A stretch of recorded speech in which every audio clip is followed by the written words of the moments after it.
Bisa nggak ya diperbesar? Oh, tanya sama dokter aja.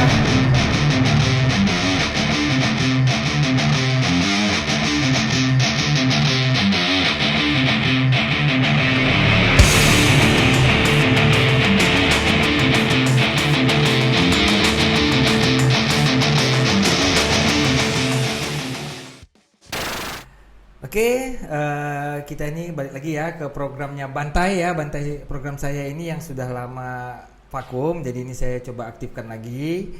Dan kali ini saya mengundang narasumber seorang dokter bedah plastik di Medan ya. Mungkin teman-teman sudah tidak asing lagi, beliau ini adalah teman saya yaitu siapa? Ya, perkenalkan teman-teman semuanya, saya Dr. Arya Cipta, saya spesialis bedah plastik, rekonstruksi dan estetik. Beliau ini teman saya dari kuliah dok ya? Yes. Oke. Jadi di sesi ini kita akan mencoba membahas beberapa kasus operasi bedah plastik yang nantinya akan diterangkan oleh Dr. Arya, seorang ahli bedah plastik di Kota Medan. Jadi dokter khusus bedah plastik aja lah ya? Yes, bedah plastik. Oke. Yang bedah-bedah yang lain enggak ya? Khusus ya bedah plastik ya? Khusus Oke. bedah Nah, plastik. ini ya, jadi di masyarakat umum tuh dok, yang paling sering tuh bedah plastik itu kan biasanya kan orang untuk mempercantik diri ya, Ya. estetik lah ya. Yes. Oke. Kebanyakan orang taunya gitu ya kan. Yang kebanyakan juga orang yang paling sering ya kalau saya dengar ya, itu paling sering operasinya itu operasi payudara ya. Itu salah satu yang terbanyak di operasi estetik. Estetik ya. Selain rinoplasti atau mancungkan hidung. Mancungkan hidung ya. Jadi paling sering itu bedah payudara untuk bedah plastiknya dan untuk hidung ya. Yes. Oke. Sedikit banyaknya mungkin dokter bisa terangkan tuh sebenarnya di bedah payudara ini kan tuh kan dulu kan banyak fenomena nih. Orang silikon busuk, silikon busuk. Kalau sekarang pakai implan kan? Betul, Maksudnya betul. implannya itu yang dari luar gitu tapi bukan silikon ya. Gimana itu, Dok? Jadi kalau saya cerita dulu sedikit tentang bedah plastik. Jadi orang yang banyak tahu kan bedah plastik estetik saja. Sebenarnya bedah plastik itu terdiri atas dua. Ada spesialis bedah plastik rekonstruksi. Dan ada juga yang estetik. Estetik ya. Kalau yang rekonstruksi itu kayak kecelakaan lah, luka bakar lah, kemudian trauma misal jadi. Terus kalau estetik ya tentang kecantikan. Tentang kecantikan Nah, ya. balik lagi tadi ke tentang yang operasi estetik, salah satu bahan utamanya adalah implan. Implan itu dibuat dari bisa jadi silikon padat, bisa dari air, bisa dari berbagai macam bahan yang tentunya sudah FDA approved atau sudah aman lah untuk badan sendiri. Nah, untuk tadi yang Dokter Doni bilang atau tentang yang suntik-suntik silikon, tentunya itu berbahaya, apalagi itu bentuknya cair. Nah, itu yang tidak bisa disekresi atau tidak bisa dikeluarkan oleh tubuh. Itu akhirnya menjadi penyakit yang namanya silikonoma. Nah, makanya lebih baik kalau misalnya seperti itu, tentunya untuk kalau misalnya mau operasi kecantikan ya harus dengan dokter spesialis bedah plastik. Kalau misalnya mau operasi bedah plastik untuk implan untuk payudara, kita biasa pakai implan padat. Implan padat, implan kenyal, nanti mungkin bisa kita kasih lihat ya fotonya Dokter Doni ya. Boleh. Sampai terakhir ini ada fenomena yang lucu juga, kalau misalnya implan itu ada yang kayak ada lampu LED-nya. Jadi maksud dokter ini dia diimplan, Yes. ada lampunya dalam gitu. Ada lampunya. Nah. Jadi ada saja fenomena sampai ini. Tapi tentunya itu bahannya aman ya. Cuma mungkin itu temporer ya, nggak bisa lama-lama. Mungkin Bisa lama-lama ya. hanya untuk beberapa orang dengan fantasi berlebih saja itu. Oke. Kira-kira sampai segitu fenomena kira-kira Dokter Doni. Dan jadi kalau menurut pengalaman juga ya kita dok ya di kedokteran, yang lebih sering komplikasinya itu sebenarnya infeksi ya, yang dilakukan oleh orang-orang yang tidak ahlinya, kan gitu ya. Dilakukan tapi kan gitu. Tapi kalau misalnya dilakukan pada ahlinya, kemungkinan kecil lah terjadinya infeksi atau komplikasi-komplikasi yang lain lah ya kan gitu kan. Nah, ini juga banyak pertanyaan dari teman-teman ya. Sebenarnya kalau diimplan payudara ini itu bertahannya itu berapa lama sih? Nah, kalau implan payudara, kalau tidak ada komplikasi, tidak ada infeksi, tidak ada reaksi rejeksi atau reaksi penolakan dari tubuh, itu bisa bertahan sangat panjang.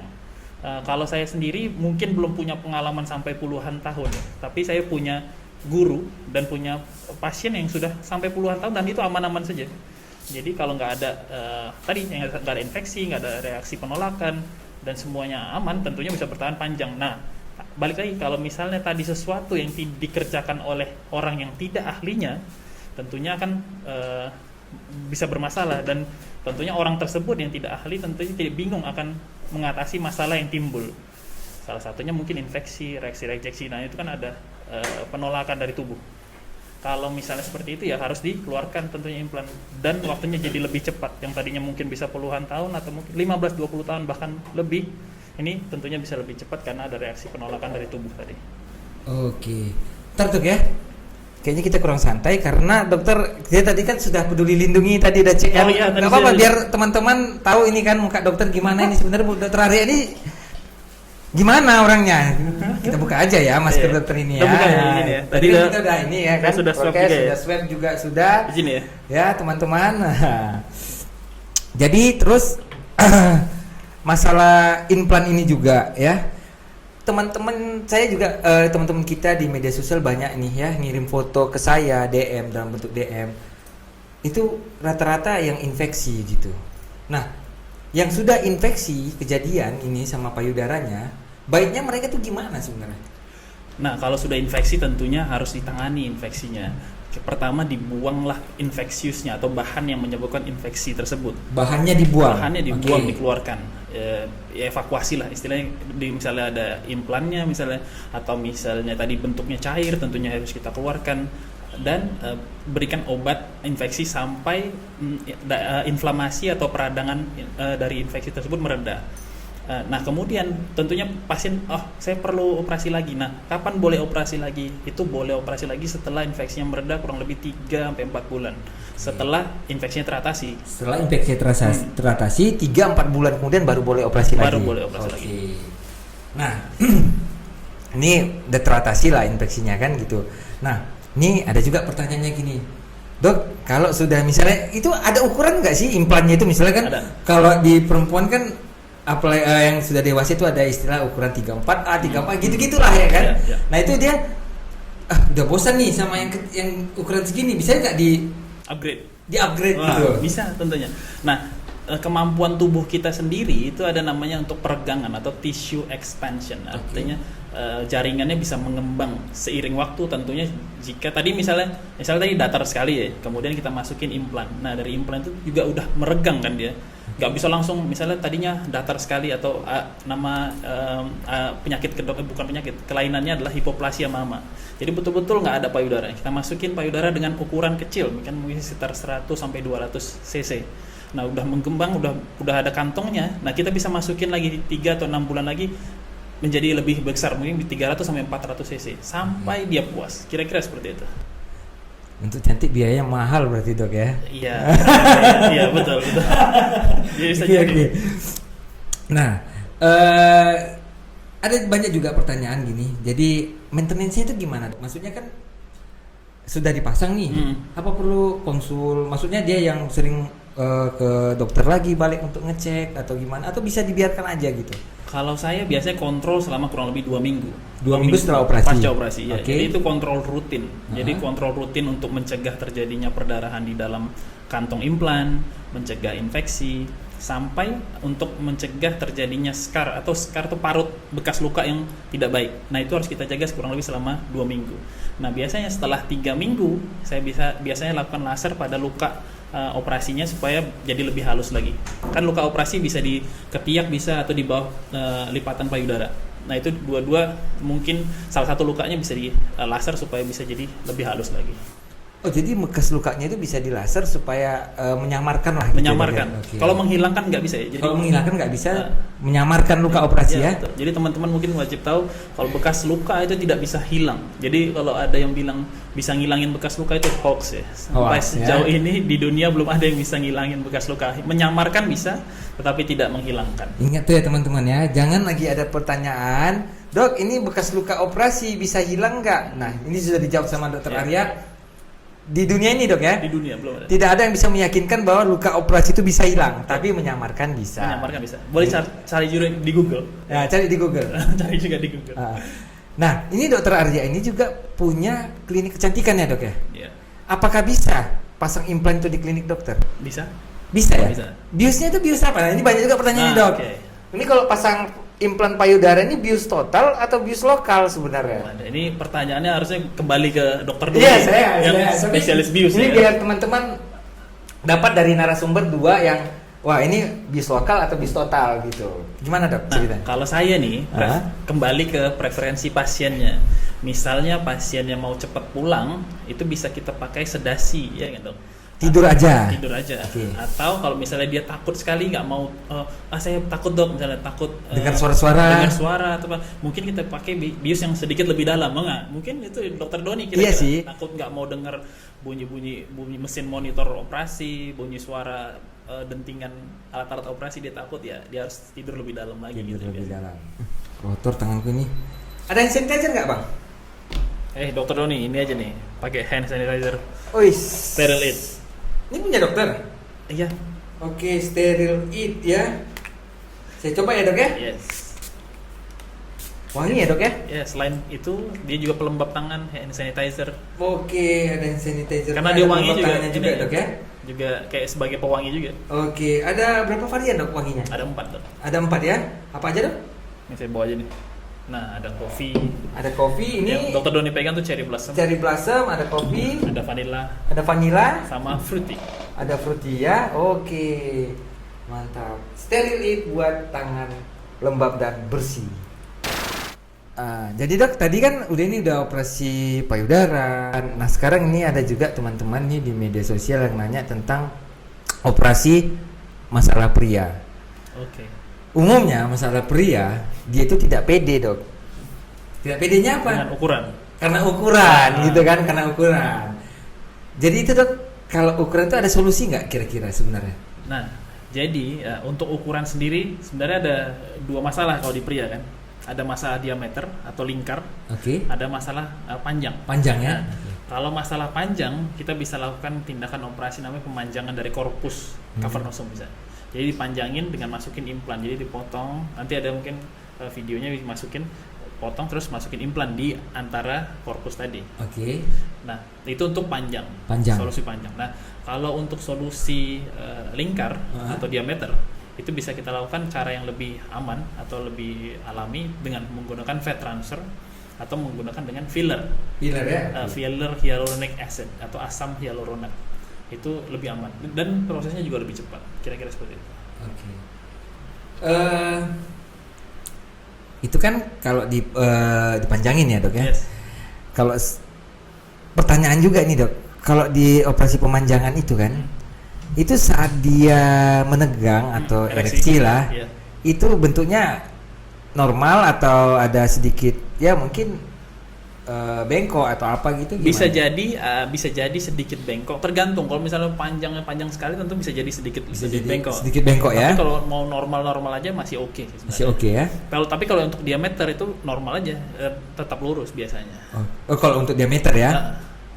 Atau lingkar ya, lingkarnya Lingkarnya, tadinya mungkin lingkarnya kecil sekali misalnya kayak kelingking misalnya, mau dibuat kayak jempol. Nah, bisa tuh ditambahin volume di sekitar lingkaran tadi. Kira-kira seperti itu. Dengan menggunakan lemak dari tubuh sendiri. Oh, jadi dia autotransplantasi ya? Yes, betul. Dari tubuh sendiri Autograft, ya?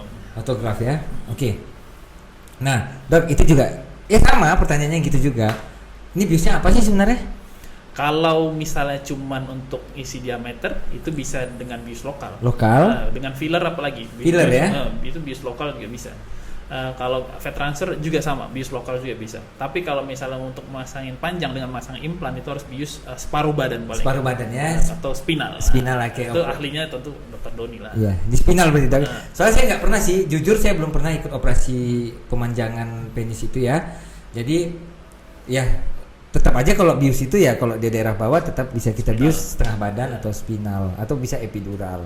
Nah, atau bisa juga regional ya dok ya? Nah, regional juga bisa tuh, iya. pakai bloknya ya. Blok, iya. Itu juga mungkin lebih nyaman, pasien bisa langsung pulang Langsung ya. pulang, betul dok. Terus tadi udah itu. Komplikasinya apa sebenarnya dok? Kalau dilakukan tindakan itu gitu?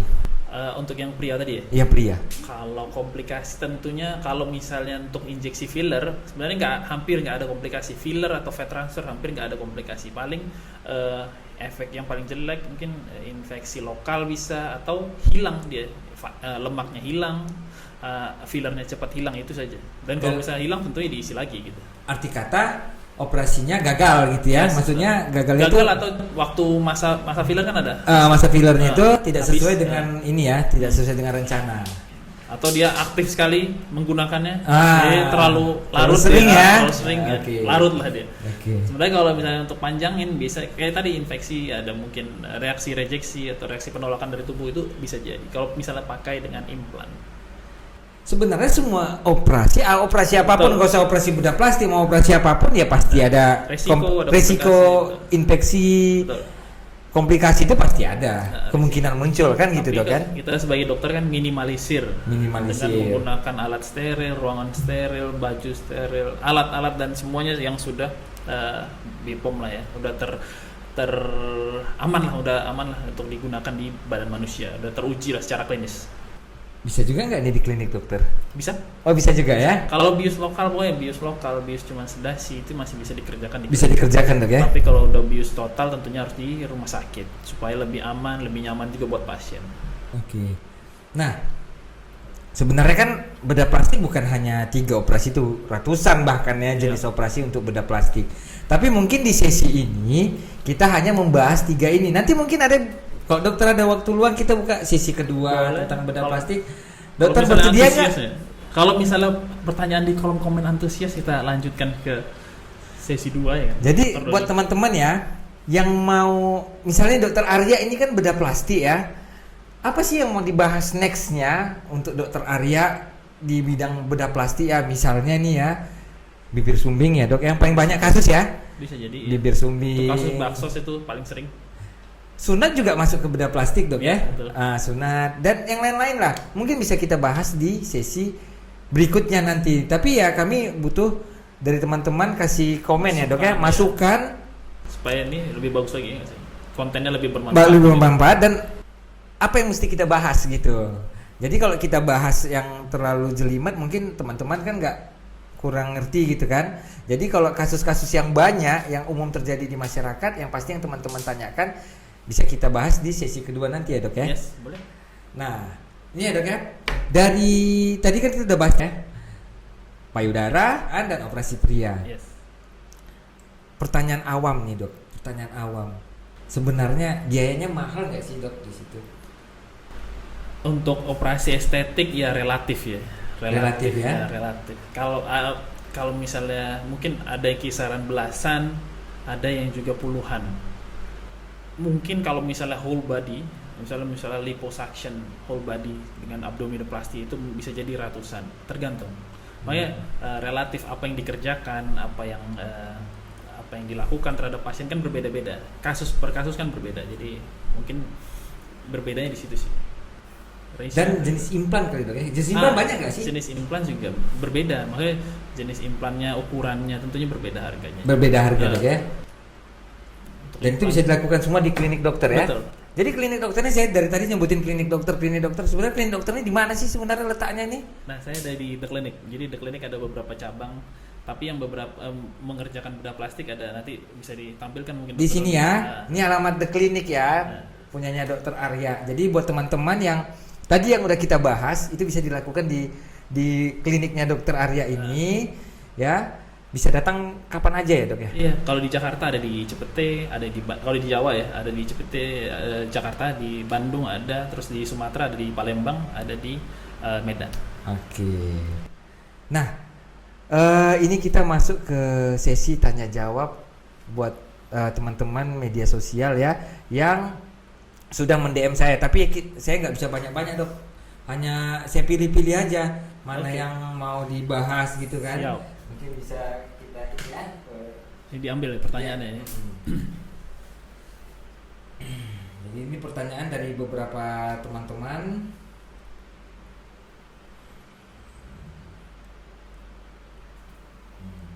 Ini ya dari Pak Tit. Jadi dia menanyakan di sini, Apakah benar ada namanya transplantasi wajah? Betul. Kalau ada prosedurnya bagaimana, Dok? Kayaknya ngeri sekali. Terima kasih. Oke. Nah, ini sebenarnya udah pernah dibuat film. Kalau tahu film Face Off, Oh, Face Off, iya. John John Travolta, betul. Nicolas Cage, ya Itu kan? benar berarti ya bisa, Dok? Itu Ya? benar, tetapi tidak sebagus itu. Oke. Dan yang perlu teman-teman semua tahu, operasi transplant wajah pertama di Amerika itu yang buat adalah orang Indonesia Wow. yang Iya, tinggal ya? di sana. Jadi namanya Dr. Rizal Johan, guru saya juga.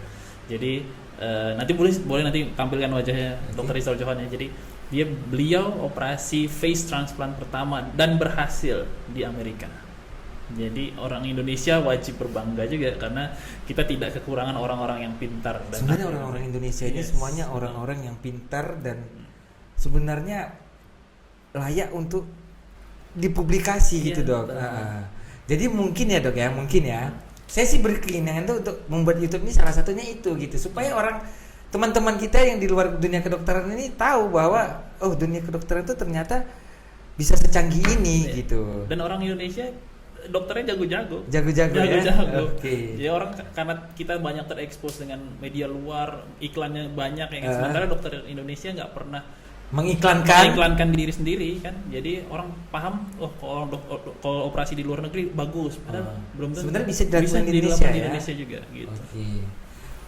Itu implan mukanya itu dari luar atau gimana, Dok? Nah, kalau face transplant dari bahasanya sendiri mindahin kan. Mindahin ya. Jadi ambil muka dari mayat biasanya. Mayat ya, Dok ya. Mayat Oke. yang Mungkin masih masih bagus, segar lah ya. masih segar, Oke. diambil wajahnya beserta saraf dan ototnya, kemudian dipindahkan ke wajah orang atau donor yang baru, gitu. Jadi pasien ini hidup dengan wajah orang lain, tetapi tentunya ekspresi tidak bisa maksimal dia. Jadi nggak bisa dia fungsi senyum dengan baik atau dengan ada beberapa fungsi wajah yang tidak bisa baik, tapi dia hidup dengan wajah yang normal, yang bagus. Karena pada kasus face transfer mungkin teman-teman bisa cari di Google juga itu dia akibat luka tembak di wajah, jadi mukanya hancur, jadi dioperasi dan bagus hasilnya. Bagus ya, Dok ya. Ya bisa hidup dengan normal lah. Tapi semua prosedur kedokteran ini ya walaupun diambil dari mayat itu selalu kita sesuai dengan prosedurnya. Ada apa ya, tulis Etik. suratnya, etiknya lah ya, bahwa kita mengambil bahan ini dari mayat dan itu sudah disetujui oleh keluarganya. Betul. Kalau di Indonesia mungkin lebih panjang lagi karena mungkin di Amerika lebih singkat ya. Lebih singkat. Bisa jadi ya. Saya juga Prosedurnya di Indonesia lebih Iya, panjang. betul. Etiknya di Indonesia dengan adat ketimuran juga lebih panjang. Oke, kita masuk ke pertanyaan kedua. Dok, anak saya hipospadi penoskrotal, Dok. Sudah operasi di usia 4 tahun 4 bulan yang lalu. Namun sekarang masih terlihat kebocoran sedikit. Itu gimana, Dok, kira-kira? Nah, hipospadi penoskrotal itu salah satu yang berat juga karena dia dari bahasanya dari penoskrotal itu kalau misalnya penis, batang penis, dia berada di letak antara batang penis dengan kantung skrotum. Jadi dia di perbatasan itu. Nah, untuk memindahkan tentunya kalau teman-teman wajib tahu hipospadi itu saluran kencing yang tidak pada tempatnya pada anak laki-laki atau pada pria. Normalnya dia berada kan di ujung lubang kencingnya. Tetapi pada hipospadi dia berada di tengah, bisa di bawah, bahkan di skrotumnya sendiri. Nah, kalau misalnya penoskrotal sudah pernah operasi, bisa jadi ada lubang di antara jarak penis tadi, karena itu kan jauh sekali sebenarnya. Kalau dihitungan buat uretra atau saluran kencing itu jauh. Jadi kalau misalnya masih ada kerusakan minor itu masih normal kadang-kadang. Normal, ya? Dan itu perlu perbaikan dan nggak perlu operasi yang terlalu besar mungkin dibandingkan yang pertama. Jadi masih bisa dioperasi, datang aja ke dokternya lagi. Itu mungkin dilakukan perbaikan dengan minor, itu akan jauh lebih baik dibandingkan sebelumnya. Oke, jadi mungkin buat teman yang tadi yang pertanyaannya mungkin bisa balik lagi ke dokter yang sebelumnya untuk dilakukan perbaikan ya, Dok ya. Yes. Oke, bisa sembuh sendiri nggak sih? Kalau sembuh sendiri mungkin berat ya. Berat ya. Tapi lebih baik mungkin dilakukan tindakan operasi jauh lebih cepat tuh, supaya anaknya juga nggak minder. Oke. Ya, ini di pertanyaan yang berikutnya ya. Ini ada juga teman mau nanya ini ya. Mau tanya, Dok, kalau op hidung yang pakai tulang telinga itu hidup, apakah permanen seumur hidup atau harus diperbaiki dalam beberapa tahun sekali gitu, Dok? Kalau sesuatu yang sudah bagus, saya selalu bilang sih, kalau sesuatu yang sudah bagus ya nggak usah dibongkar-bongkar. Biasanya yang suka bongkar itu karena pasien udah ngerasa kurang puas benar. gitu dok ya. Udah bagus, nggak ada infeksi, nggak ada komplikasi, tapi dia pengen lebih lagi. Ya itu yang dibongkar. Sebenarnya nggak perlu. Kalau misalnya dia oke menerima saja, ya nggak perlu. Udah bagus, udah cantik. Rata-rata yang mau operasi ulang tuh sudah cantik biasanya, sudah cantik, udah bagus. Tapi dia pengen lebih lagi. Tahu kebiasaan manusia lah ya, manusiawi lah sebenarnya. Ini jadi pertanyaan dok di kepala saya beberapa waktu inilah gitu kan.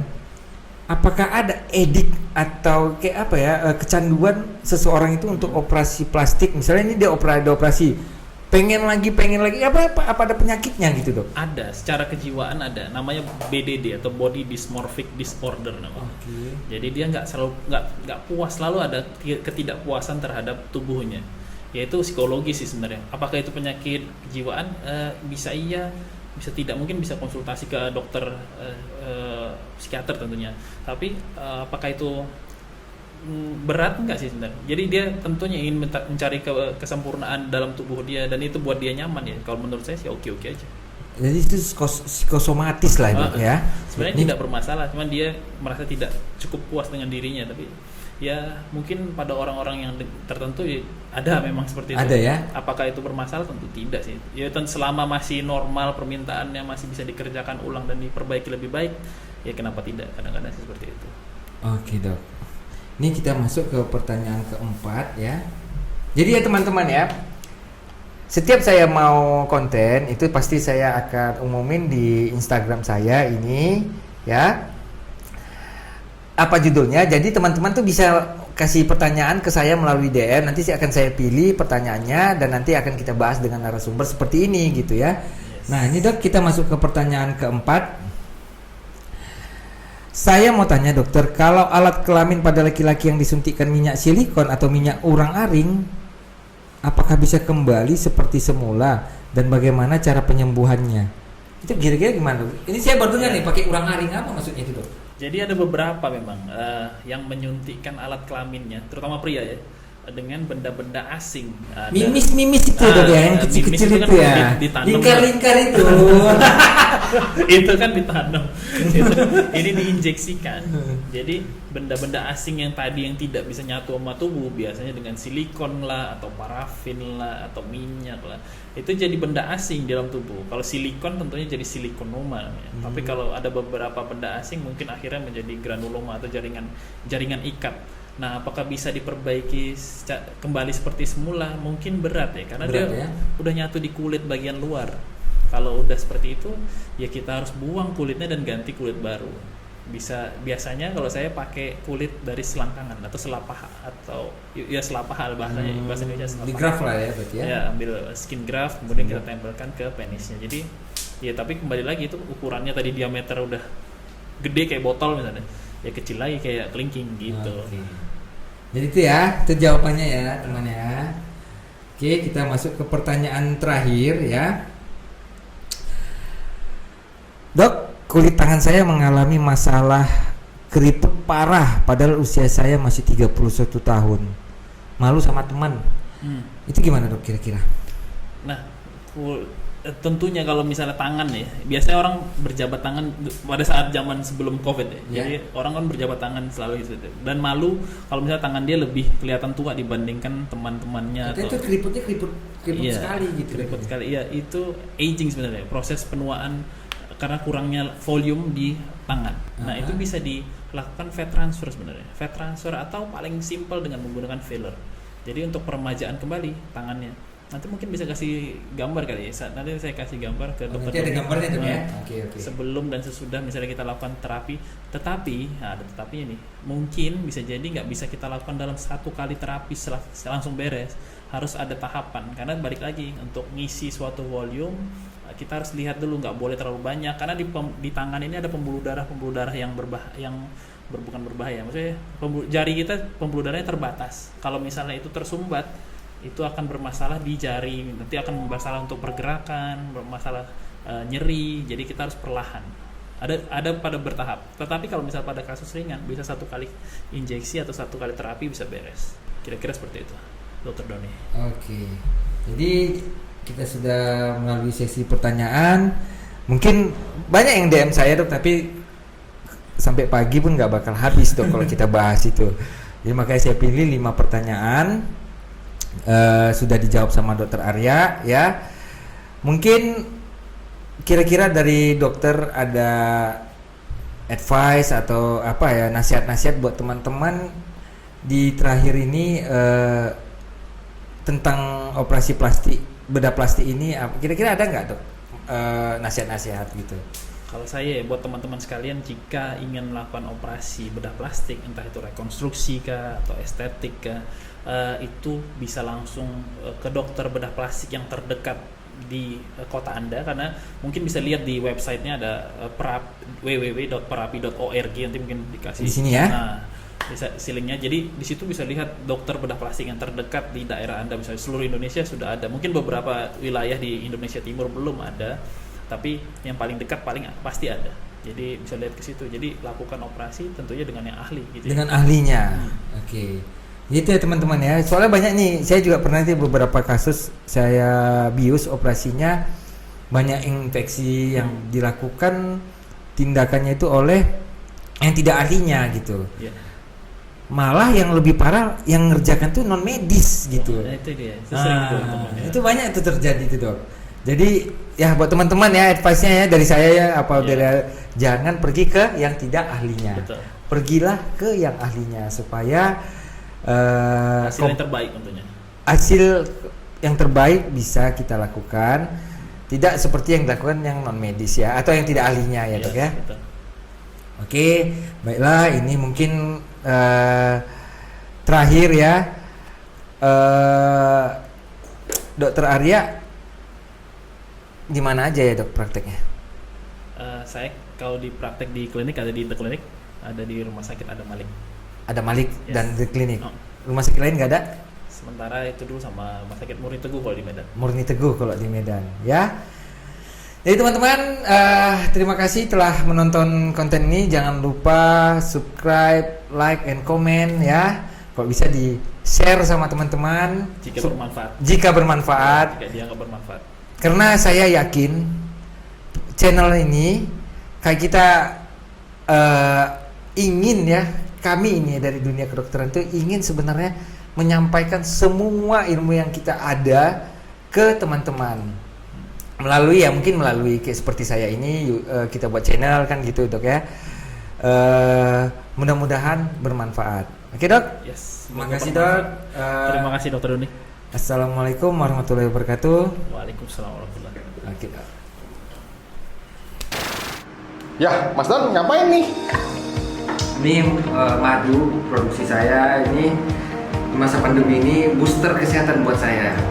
Wow, keren ya. Enak. Itu gimana cara penggunaannya, Dok? Ini saya biasa 3 kali 2 sendok ini ya.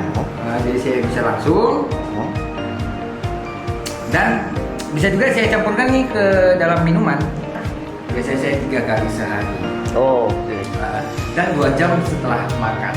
Oh. Bisa dicampur ke teh juga ya, Dok? Bisa. Untuk menambah kemanisan bisa. Tidak pakai gula lagi. Jadi hanya pil pakai ini untuk manisnya. Dapat sehatnya, dapat manisnya. Oke, siap.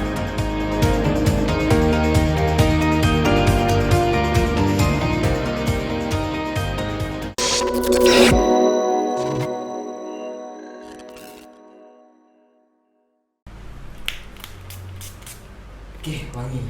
Ada berapa varian dok? Ada 4 dok. 4 ya. Oke, apa aja dok variannya? Ada